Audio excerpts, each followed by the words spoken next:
So I have another guy I'll throw out there with you. I'd put him probably also in the, I'd say maybe more realistic than Portis, because I think the team will be worse. And so I think there's a better chance they just say, hey, we'll move this guy. Also a worse player, though, than Bobby Portis. Trey Lyles in that same kind of, power shooting power forward. Believe he shot 38.5% last year on pretty low volume. And I think that would be the concern if you're trading for him as stretch four type. I don't even like the word stretch four anymore, or the phrase stretch four anymore, right? If you don't stretch the floor as a four, you don't play in today's. It's a requirement. Yep. Yeah, that changed very quickly. We went from like, oh wow, Ryan Anderson is such a novelty, to if you don't shoot, get the hell off the floor. So Trey Lyles is a good shooter, not a great shooter, at least has been over the last couple of years. He is not necessarily much of a rebounder. I think for his size, he's been fairly underwhelming there, although he's not playing heavy minutes. So I'd have to dig deeper into the lineup and, the per possession type of numbers. But he's only making, I believe, like $8 million this year.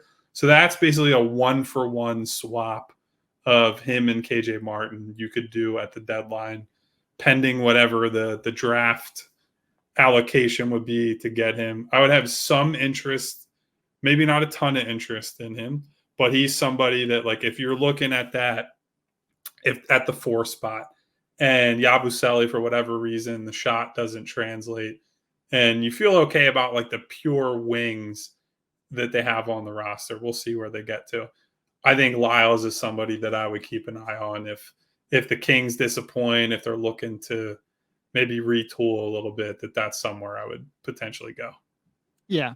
He's certainly a player who earlier on in his career was pretty streaky with that outside shot. Like, you have one good season, a bad season, a middling season. Over the last 2 or 3 years, I think he's been a little bit more consistent with that. He's never really had great periphery stats. A lot of times people look at free throw percentages.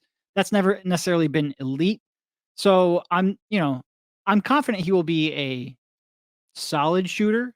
He might be streaky, but the last 2 years do give you a little bit of encouragement. You do wonder a little bit, like a lot of times, I think we saw this a little bit with Buddy, where a lot of his attempts came in transition, and the Kings play a very fast pace. Would moving away from that kind of a system hurt him a little bit? Would some of those open looks that he relies upon be a little tougher to get in the half court? Maybe not so much with the Sixers, because you do expect them, the big three, to have significant gravity and create those open looks. But that is a little bit of a concern. But certainly the contract, like you mentioned, right in the $7-8 million range, easy 1-for-1 swap. He's a player who's on the final year, so you don't necessarily expect that he's going to get a big payday in this financial reality. And he's still in that 28, 29-year-old time age bracket where he should still be helpful. I think that's a pretty good name. Yes, so I would throw him in the mix. I think from here we're probably down to, there are not a lot of future or 2025 free agents.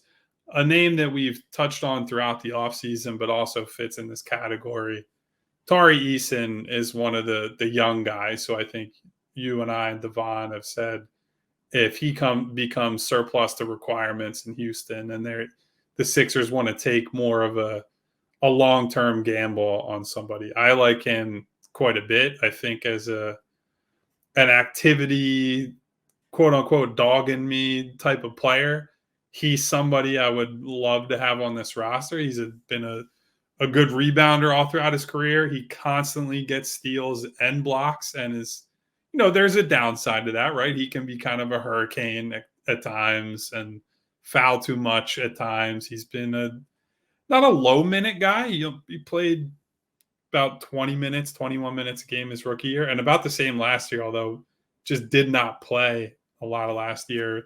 Some with some injuries, but some also due to the fact that he's just out of the rotation. So I wonder, as Şengün becomes the featured player there, as they've added veterans, Dillon Brooks, Fred VanVleet, and then they're kind of filling in the blanks between those guys, just how much opportunity is there for him in Houston?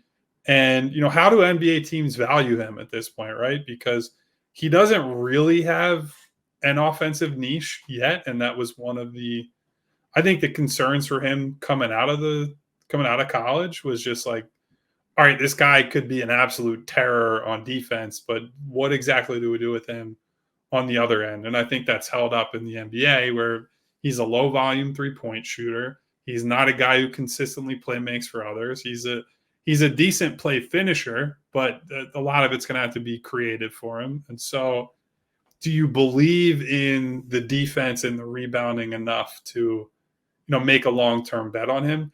I still like him enough that I would probably say yes. He's somebody that you bring along slowly. You don't have to make him a high minute guy, and you just reap the rewards of the athleticism, the energy, all of that. But he is very unpolished, and you would have to live with, a bit of a roller coaster ride to get to where you want to get to with him. Yeah. If that shot comes around, and he never shot the ball great in college. I think his last year was mid 30s. And I know he shot decently last year, but never great and never at a volume where he's really going to stretch the floor in any meaningful way. But if that shot can come around, I don't really care what his offensive role is outside of that. He can be a stand in the corner guy, crash the offensive glass, cut off the ball, fill a lane in transition. He has so much athleticism and vertical pop and physicality that him filling that role next to 3 stars, I would be 100% okay with, especially with what he brings you on the defensive side of the floor. The question is, I guess, too, when he gets off this rookie contract, how much is he going to cost?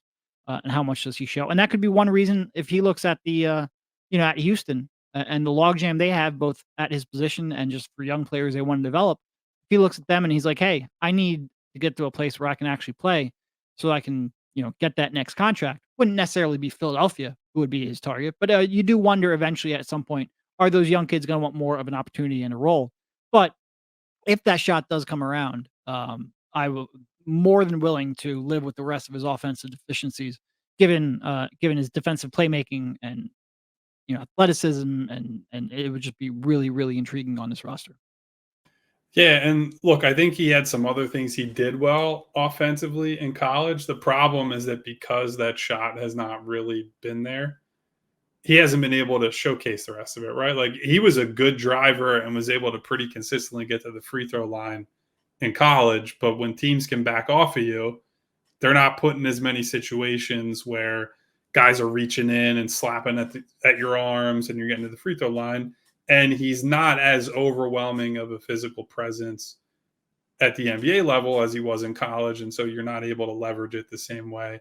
And so I believe he's only getting to the line a couple of times a night. Now he's a role player playing off ball for the most part. So I don't say that, hey, there's no chance he ever shows that stuff at this level, right? But I think a lot of it is predicated on the 3-point shot because once teams start to consistently defend him out there, you use him as a closeout attacker and he gets to the rim, then you're going to see him.